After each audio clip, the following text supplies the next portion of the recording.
بسم اللہ الرحمن الرحیم الحمد للہ رب العالمین والصلاة والسلام علی رسولہ الکریم وعلی آلہ واصحابہ اجمعین اما بعد فاعوذ باللہ من الشیطان الرجیم بسم اللہ الرحمن الرحیم وکذالک جعلنا لکل نبی عدوا شیاطین الانس والجن صدق اللہ العظیم۔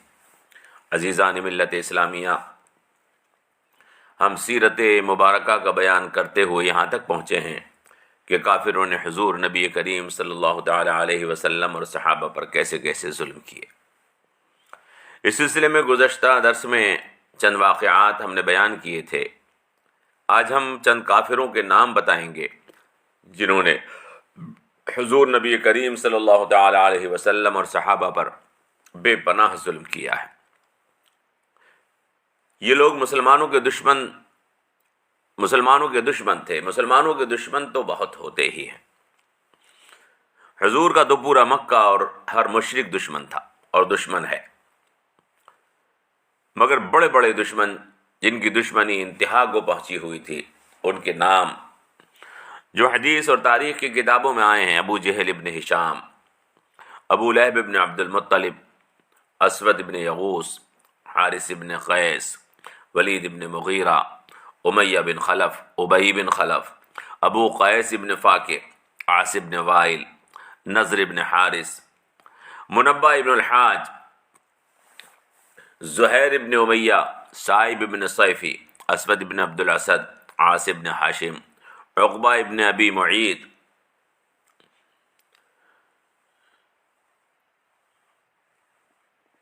عمری ابن حمرہ وغیرہ تھے، جنہوں نے حضور صلی اللہ تعالی علیہ وسلم اور مسلمانوں کے ساتھ دشمنی کی انتہا کر رکھی تھی۔ ان میں سے اکثر حضور صلی اللہ تعالی علیہ وسلم کے پڑوسی اور محلے دار تھے۔ یہ لوگ بڑے مالدار لوگ تھے، اسی محلے میں رہتے تھے جس میں حضور صلی اللہ تعالی علیہ وسلم رہتے تھے۔ یہ لوگ حضور سے حسد رکھتے تھے۔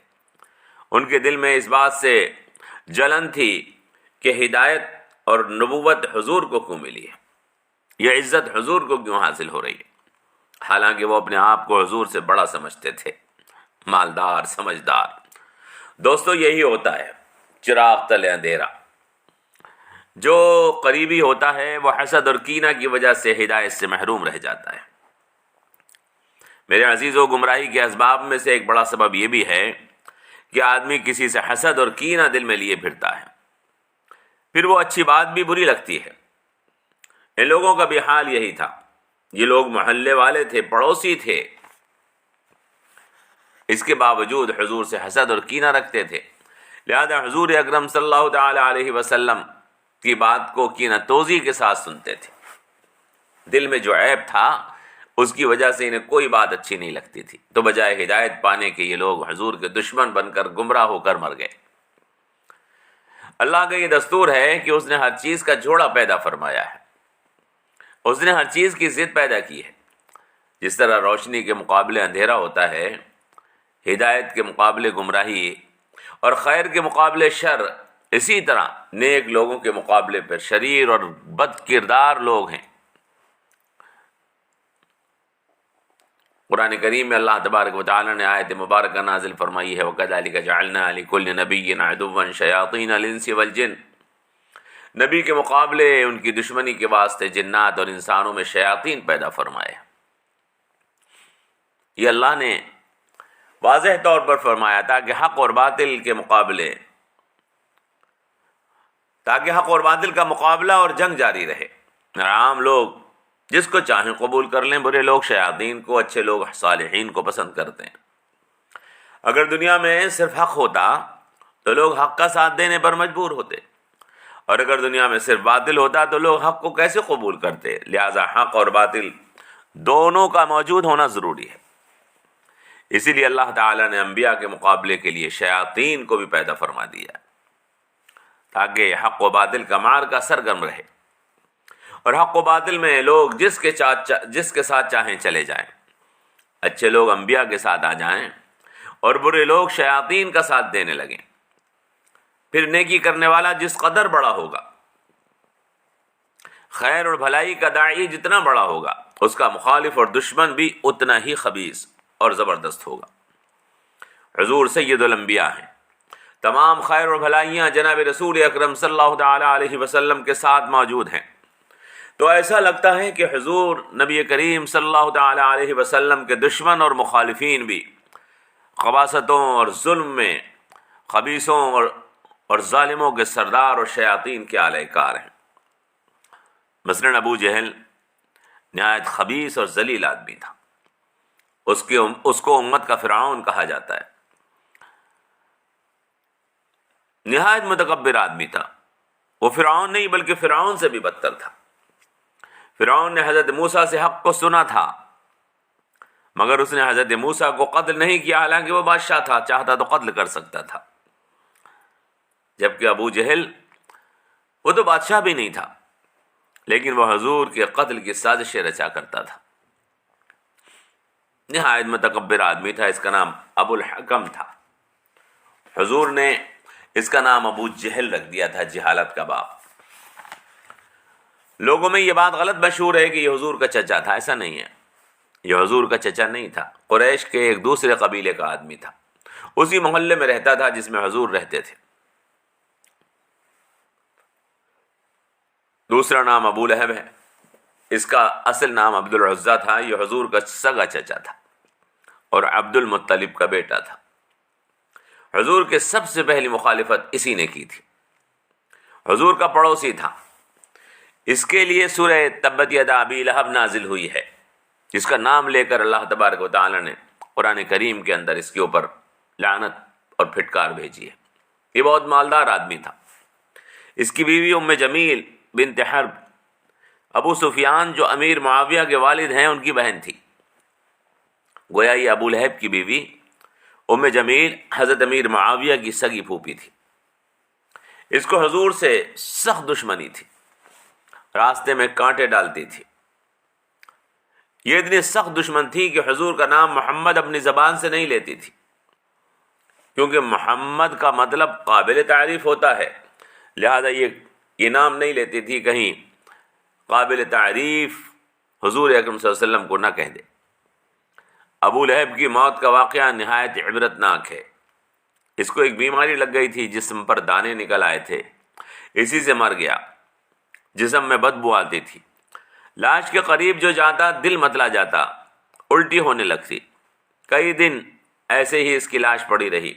محلے والوں نے جب برا بھلا کہا تو اس کے بیٹوں نے حبشی مزدوروں کے ذریعے سے گڈھا کھدوایا، اور ان حبشی مزدوروں نے لکڑیوں سے اس کی لاش کو دھکیل کر اس گڈھے میں گرایا اور مٹی ڈال دی۔ ابو لہب کے کئی بیٹے تھے، ان میں سے 2 مسلمان ہو گئے تھے۔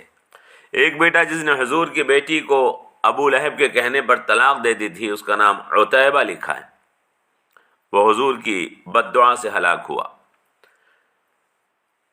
اور امیہ بن خلف اور ابی بن خلف، یہ دونوں بھائی بھی حضور کے سخت دشمن تھے۔ ان کے علاوہ جو نام ہم نے آپ کے سامنے لیے وہ سب کے سب اللہ کے رسول کے دشمن تھے، مسلمانوں کے ساتھ اور حضور کے ساتھ سخت دشمنی رکھتے تھے۔ جتنا جتنا اسلام پھیل رہا تھا اسی قدر ان کی دشمنی بڑھ رہی تھی۔ عقبہ ابن معیط کے بارے میں ہم بتا چکے ہیں، وہ اللہ کے رسول کا سخت دشمن تھا۔ ولید ابن مغیرہ کہتا تھا، بڑے تعجب کی بات ہے، جبرائیل محمد کے پاس آتے ہیں، حالانکہ ابو مسعود ثقفی اور میں مکے میں موجود ہیں، کیا مکے میں ہم سے بھی بڑا کوئی موجود ہے کہ اس کے پاس وحی آئی؟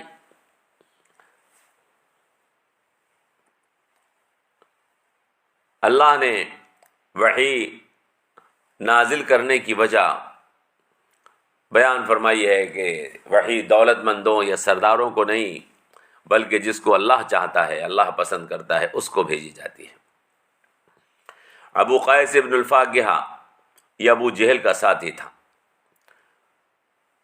نضر ابن حارث یہ بھی اللہ کے رسول کا نہایت سخت دشمن تھا۔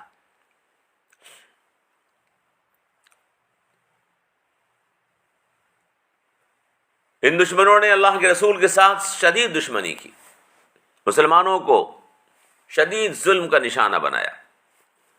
جن مسلمانوں کو کافروں نے خاص طور سے اپنے ظلم کا شکار بنایا، ان میں جو نام حدیثوں میں آتے ہیں، حضرت بلال حبشی رضی اللہ تعالیٰ عنہ، حضرت عمار ابن یاسر رضی اللہ تعالیٰ عنہ، حضرت صہیب ابن سنان رضی اللہ تعالیٰ عنہ، حضرت خباب ابن الارض رضی اللہ تعالیٰ عنہ، جناب ابو فقیہ جوہنی، حضرت زنیرہ رضی اللہ تعالیٰ عنہ، حضرت زبیر ابن عوام رضی اللہ تعالیٰ عنہ، حضرت سعید ابن زید رضی اللہ تعالیٰ عنہ، حضرت خالد ابن سعید ابن العاص رضی اللہ تعالیٰ عنہ، ولید ابن ولید اور عیاش ابن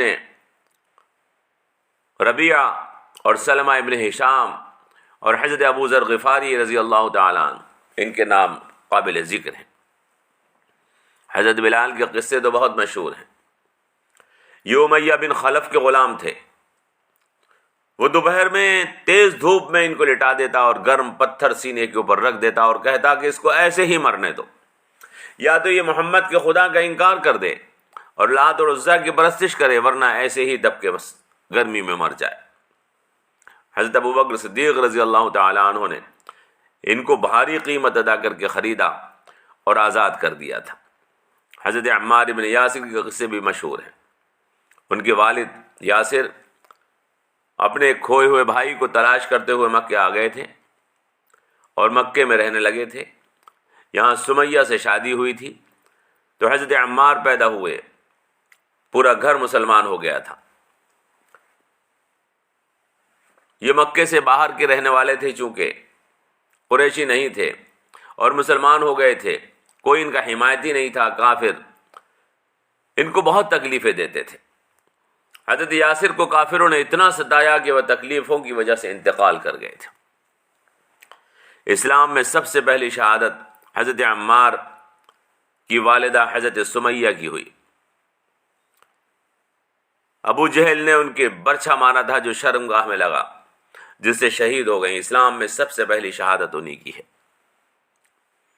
ابو جہل جب جنگ میں مارا گیا تھا تو حدیث پاک میں آیا ہے، حضور اکرم صلی اللہ تعالی علیہ وسلم نے حضرت عمار سے فرمایا تھا، قتل اللہ قاتل اہلک، اے عمار تیرے گھر والوں کا قاتل مارا گیا، اے عمار تیرے گھر والوں کے قاتل کو اللہ نے مار دیا، قتل اللہ قاتل اہلک۔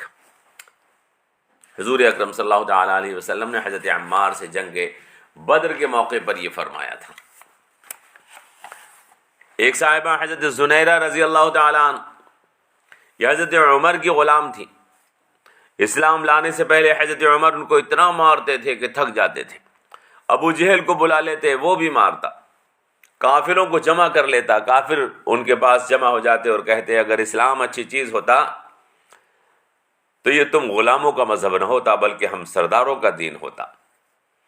تب اللہ تبارک و تعالی نے آیت مبارکہ نازل فرمائی تھی، وقال الذین کفروا للذین آمنوا لو کان خیرا ما سبقونا الیہ، یعنی کافروں نے ایمان والوں سے یہ کہا کہ اگر یہ دین اچھی چیز ہوتی تو تم ہم سے پہلے اس کو قبول نہ کرتے بلکہ ہم تم سے پہلے اس کو قبول کر لیتے۔ میرے دوستو، یہ دلیل کافروں کی ان دلیلوں میں سے ایک دلیل ہے جو کافر عام لوگوں کو بہکانے کے لیے ہمیشہ استعمال کرتے ہیں، آج بھی۔ ان کا کہنا ہوتا ہے کہ دین اور محمد صلی اللہ علیہ وسلم اگر خیر کی طرف بلاتے ہوتے اور اس دین کو قبول کر لینے میں اگر کوئی خیر ہوتی تو تم سے پہلے ہم اس دین کو اور محمد صلی اللہ علیہ وسلم کو قبول کر لیتے، ہم نے قبول نہیں کیا۔ یہ اس بات کی دلیل ہے کہ اس دین میں کوئی خیر اور فائدہ نہیں ہے۔ یہ کیسے ہو سکتا ہے؟ وہ کہتے تھے یہ کیسے ہو سکتا ہے کہ چند لڑکے غریب لوگ، ناتجربہ کار غلام تو ایک معقول بات کو سمجھ جائیں اور قبول کر لیں، اور قوم کے ہم جیسے مالدار بڑے بڑے لوگ جو دانا اور جہاندیدہ ہیں وہ بات کو سمجھ نہ پائیں۔ اسی طرح کی شیطانی باتوں سے وہ عام لوگوں کو گمراہ کرتے ہیں۔ اللہ نے اس کا جواب دیا ہے قرآن کریم میں کہ ہر دور میں ایسا ہوا ہے کہ بڑے بڑے اور مالدار لوگوں نے رسولوں کا انکار کر دیا ہے اور کمزور اور غریب لوگوں نے حق کو قبول کر لیا ہے۔ اور یہی سچ ہے کہ سردار اور مالدار نیکی سے بھاگتے ہیں۔ ان لوگوں نے حق و باطل کا جو معیار تمہارے سامنے بیان کیا ہے وہ بالکل غلط اور بے بنیاد ہے۔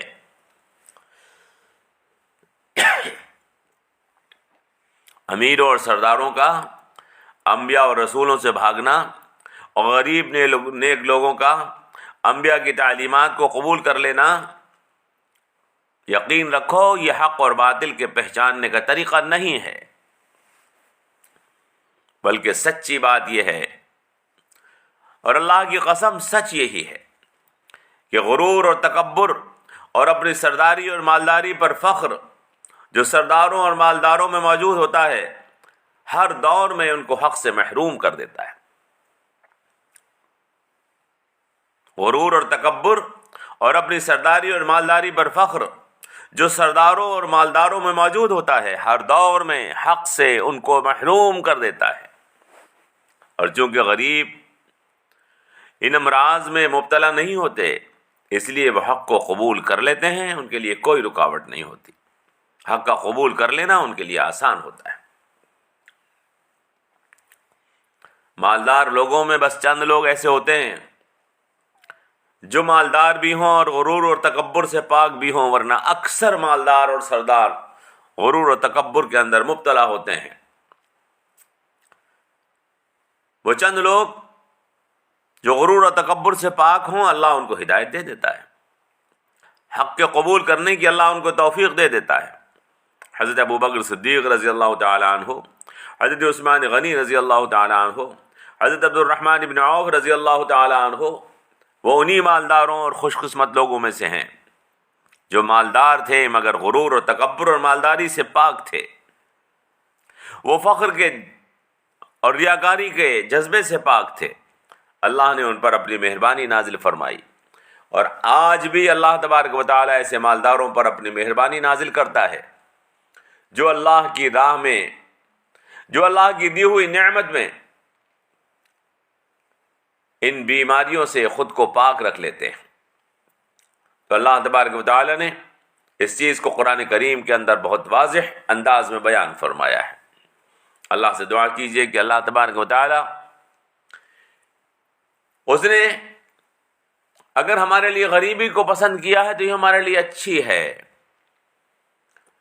کہ جناب رسول اکرم کو بھی اللہ نے غریب رکھا تھا، اور اگر اللہ نے ہمیں مالداری عطا کی ہے تو اللہ ہمیں غرور اور تکبر سے، فخر اور ریاکاری سے، اپنے اوپر عجب سے اللہ تبارک و تعالی ہماری حفاظت فرمائے۔ کہیں ایسا نہ ہو کہ مال کے ساتھ، سرداری کے ساتھ ہمارے اندر تکبر آ جائے، کہیں ایسا نہ ہو کہ مالداری کے ساتھ اور سرداری کے ساتھ ہمارے اندر غرور آ جائے۔ اگر مالداری اور سرداری کے ساتھ ہمارے اندر غرور اور تکبر آ گیا ہے تو شیطان ایسے لوگوں کو اپنے جال کے اندر پھنسا لیتا ہے، اور پھر ان کا ہدایت کے راستے کو اور باقی رہنا مشکل ہو جاتا ہے۔ تو عزیزو، اسلام کے دشمنوں نے، صحابہ کے دشمنوں نے، جناب رسول اکرم صلی اللہ تعالی علیہ وسلم کے دشمنوں نے مسلمانوں کو ایسے ایسے ستایا، لیکن کسی کی دشمنی کسی کو حق سے محروم کر دے، ایسا نہیں ہوتا، بلکہ اللہ تبارک و تعالی جب حق کے ماننے والوں کے دشمن ان کے ساتھ زیادتی اور ظلم کرتے ہیں تو اللہ تعالی حق کے ماننے والوں کو ان کے حق کے اوپر مضبوطی کے ساتھ جما دیتا ہے۔ صحابہ کرام کے ساتھ بھی ایسا ہی معاملہ ہوا، جیسے جیسے کافر ان کے اوپر ظلم کرتے تھے، صحابہ کرام کا ایمان اور زیادہ مضبوط ہوتا تھا، دین کے لیے اور زیادہ قربانیاں دینے کی ہمت اور جرأت ان میں پیدا ہوتی تھی، اور نئے نئے لوگ جب یہ دیکھتے تھے کہ اللہ نے ان کو کیسا حوصلہ اور کیسی ہمت عطا کی ہے تو وہ ایمان میں داخل ہوتے تھے جن کے اندر نیکی ہوتی تھی۔ اللہ سے دعا کیجیے اللہ تبارک و تعالی ہمیں ایمان کے ساتھ، اسلام کے ساتھ، خیر اور بھلائی کے ساتھ، نیکی کے ساتھ اللہ تعالی ہمیں اپنی زندگی بسر کرنے کی توفیق عطا فرمائے۔ السلام علیکم ورحمۃ اللہ وبرکاتہ۔